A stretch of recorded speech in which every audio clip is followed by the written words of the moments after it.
When you're learning how to bench, it might be prudent to use a spotter if one is available. However, if you are working with lighter weights, a spotter is not necessary. Start with an empty bar. Lie down with the bench with your eyes looking straight up. In this position, you should be far enough down from the bar, meaning toward the foot end of the bench, that when you look up, your eyes are focused on the downside of the bar. Your feet should be flat on the ground with your shins approximately vertical. Your upper back should be flat against the bench with your lower back in an anatomically normal arched position. Take an overhand grip on the bar. Your grip should be somewhere just wider than shoulder width. This grip will result in a vertical forearm when the bar is touching the chest at the bottom. The bar should rest on the heel of your palm, not on the fingers, and directly over the bones of the forearm, just like the shoulder press. This grip is best accomplished by pronating your hands with a slight internal rotation of your arms. You are now ready to take the bar out of the rack. Look directly up at the ceiling and push up on the bar, locking out your elbows. Move the bar out to a position directly over the line of your shoulder joints. This is the place where the bar is in balance at lockout. Note carefully the position of the bar against the ceiling. This picture is your reference for the path the bar will take as you move it down and up. You will lower the bar to your chest, touch the chest, and then drive the bar back to the exact position you're looking at on the ceiling overhead. Stare at the place of the ceiling where the bar is to go.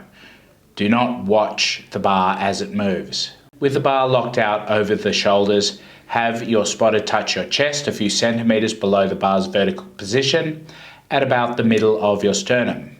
This tactile cue will quite effectively identify the point on your chest to touch the bar. If there's no spotter and you're benching alone, unlock your elbows and then allow them to drop towards your feet a little on the way down. If you do this correctly, the net effect will be the same as the spotter's touch. The bar will contact your sternum a few centimeters below your collarbone and therefore below your shoulder joints. Look at the ceiling, unlock your elbows, lower the bar to your chest, touch without stopping, and then drive the bar back at the point on the ceiling that your eyes have trapped. Try it for a set of 5 reps. You'll immediately notice that if your eyes move from their fixed position, the bar will go to the same place every rep. Do another set of 5 with the bar, reinforcing your eye position, and then rack the bar. This is done with locked elbows after the last rep is finished. Should you have a spotter, this movement back to the rack should be covered. Now that we've covered the basic movement pattern for the bench press,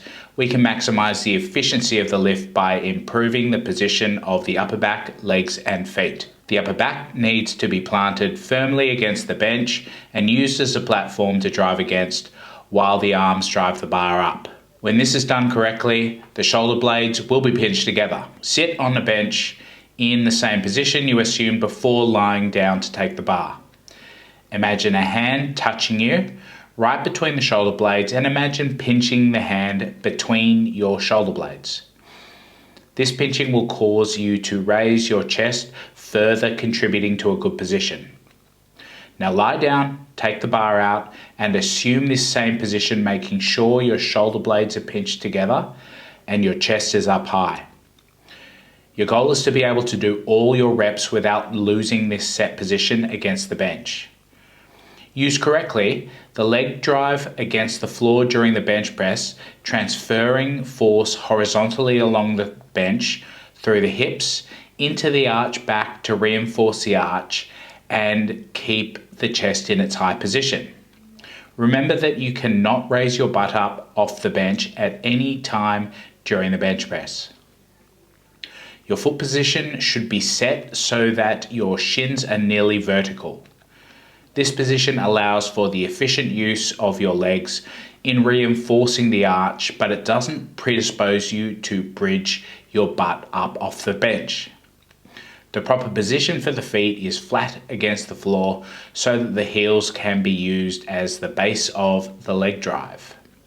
If you're up on your toes, you cannot use the force of knee extension nearly as efficiently as you can if your heels are planted. For the next sets of 5 reps, add a little weight until the bar speed begins to slow down and your form starts to change. Stay at that weight for 2 more sets.